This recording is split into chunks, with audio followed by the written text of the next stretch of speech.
quiero retomar tanto lo que planteó Marcela como lo que planteó Susana. No lo voy a repetir por el poco tiempo que tenemos, y entonces me quiero centrar mucho más a la solicitud también que nos hicieron de pensar hacia qué habría que retomar o tener presente para el seguimiento ante el Poder Legislativo y los congresos, ¿no?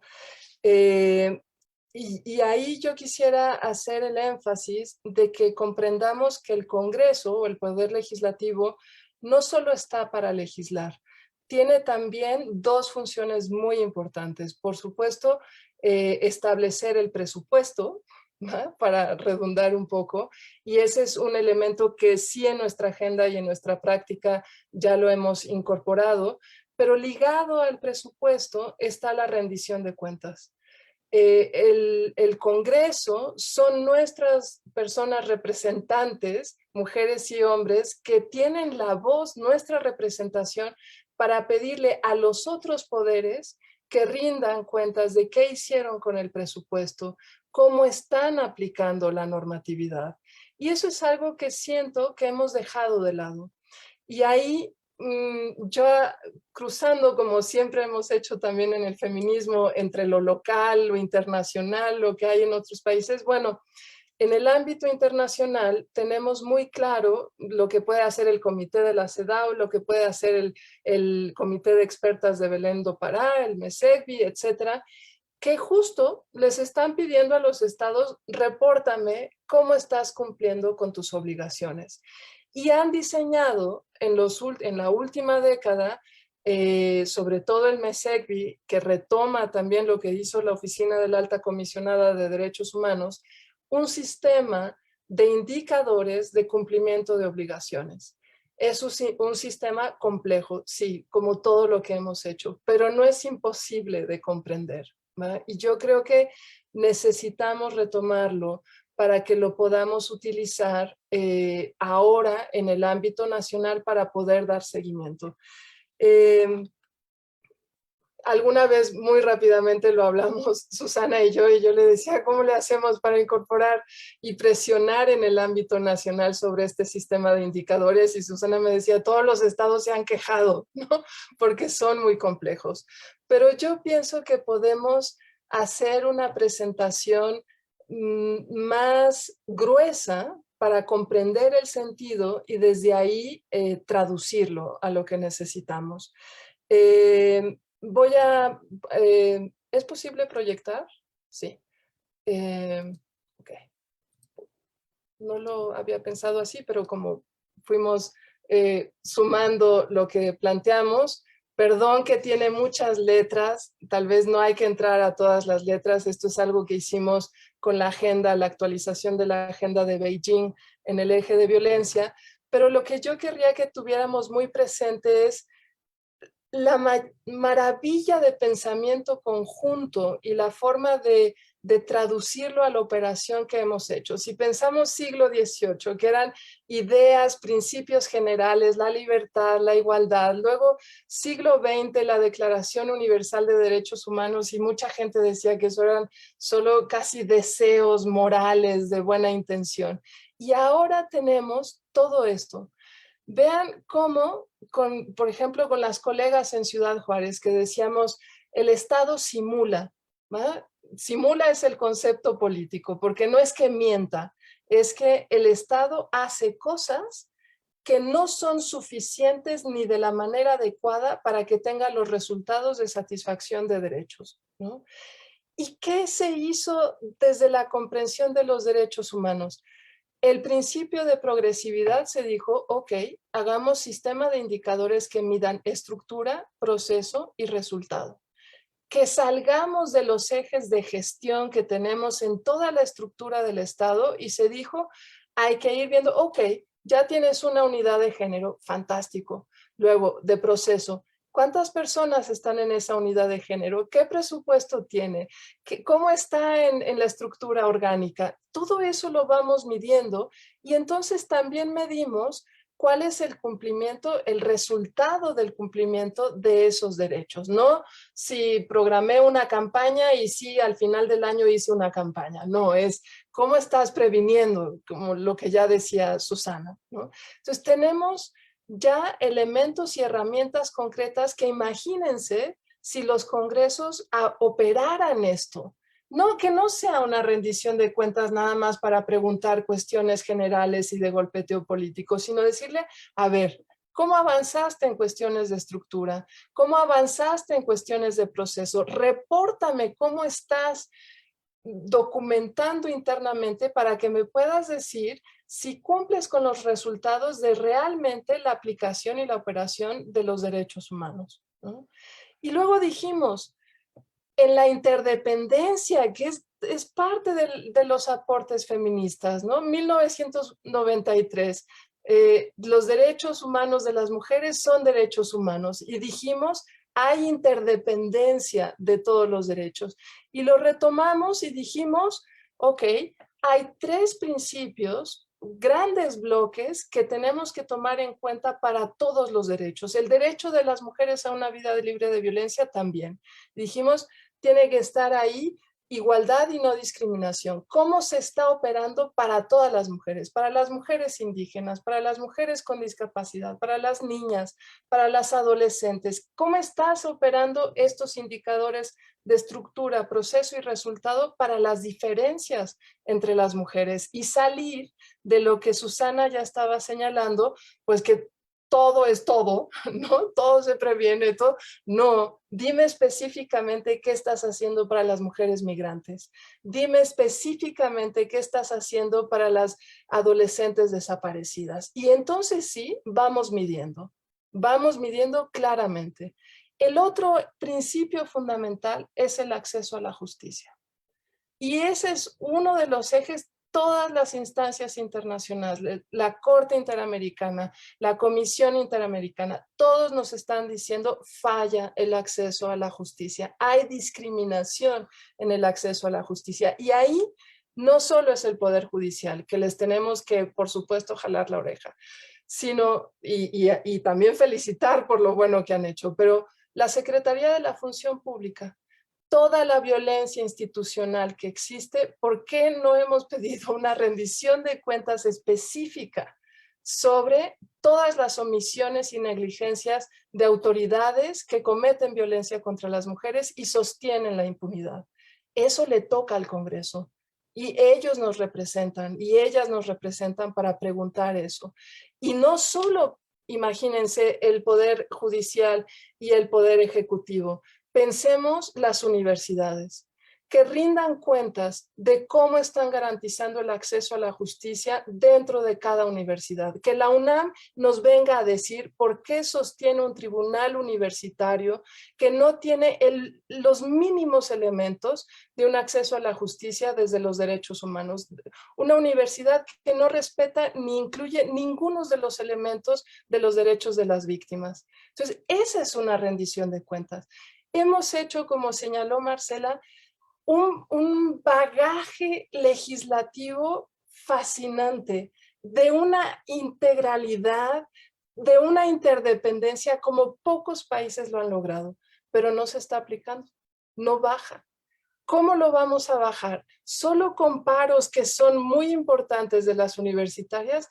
No, también necesitamos que el Congreso les diga, te estoy dando un presupuesto público a la UAM, a la UNAM, a la UASM, a cada una de las universidades públicas, porque se forma no solo con la currícula, se forma con la práctica y la experiencia. Y lo que están viviendo las mujeres y los hombres universitarios es la impunidad.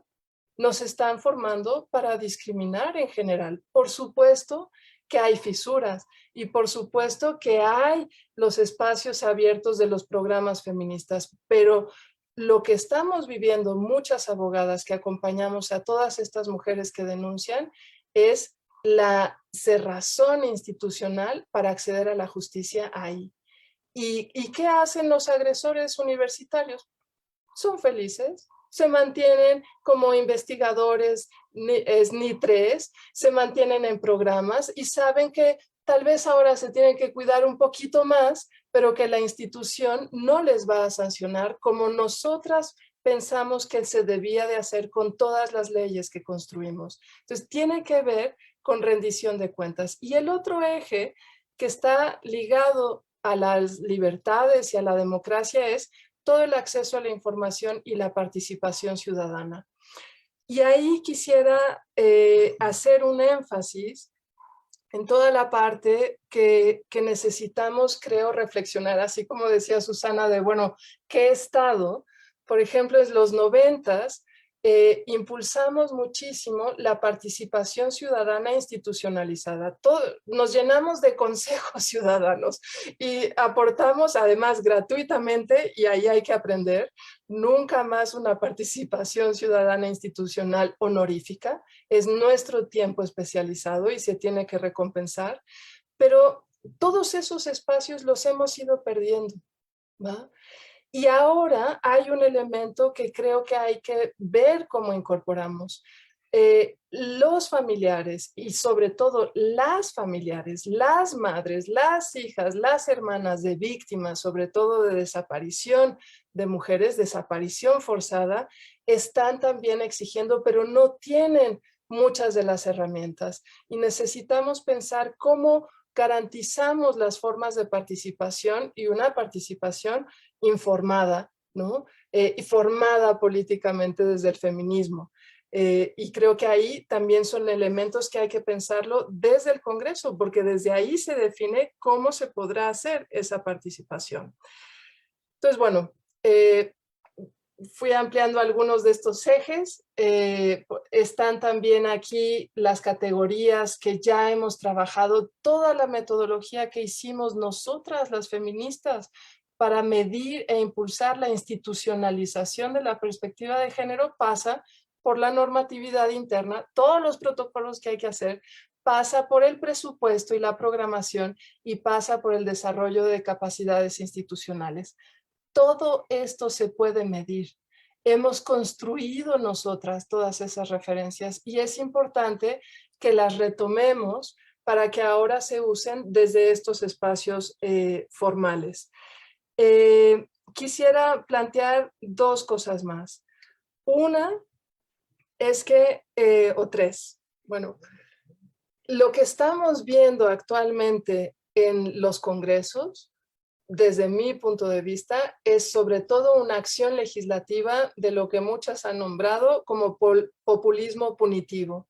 Y nos están ahora diciendo que las feministas somos punitivistas. No, lo que hay es que son mujeres y hombres que nos representan en el poder legislativo que en lugar de pensar un análisis complejo de cómo se opera la normatividad lograda, están generando iniciativas para cambiar una coma, para aumentar una sanción, y ahí tenemos problemas tan severos como la dichosa ley Olimpia y como otros procesos que se están generando que se nos están revirtiendo ya.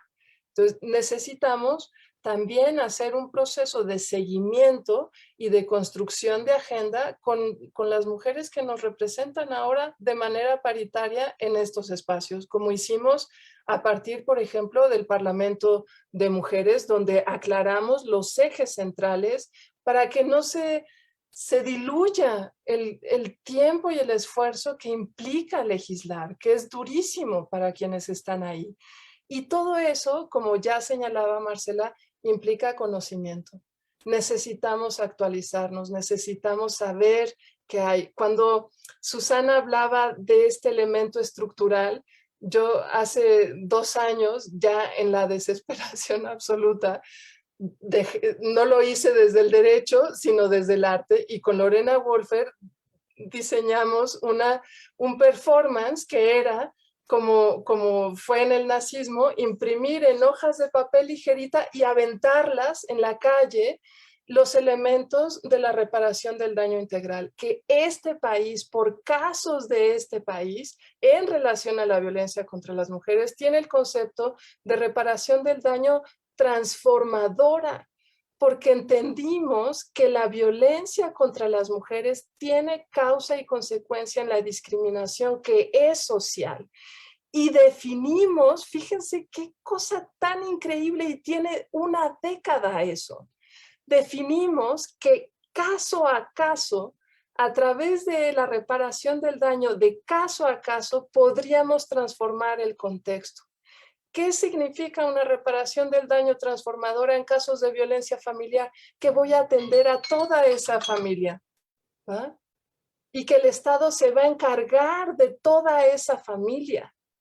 Entonces, todo lo que señalaba Susana para mí tiene completo sentido, pero tenemos las herramientas para salir de ello.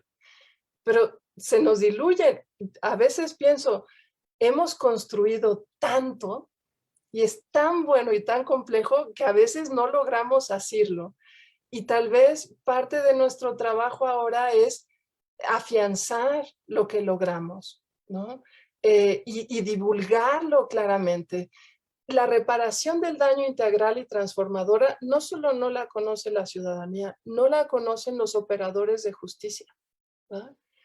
Entonces, cuando pedimos una rendición de cuentas de formación, queremos saber cómo se está formando en comprender la reparación del daño integral y transformadora.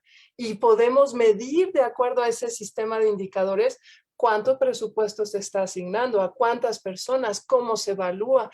No solo se evalúa la formación, sino también cómo podemos ver que hay un impacto realmente de esa reparación del daño.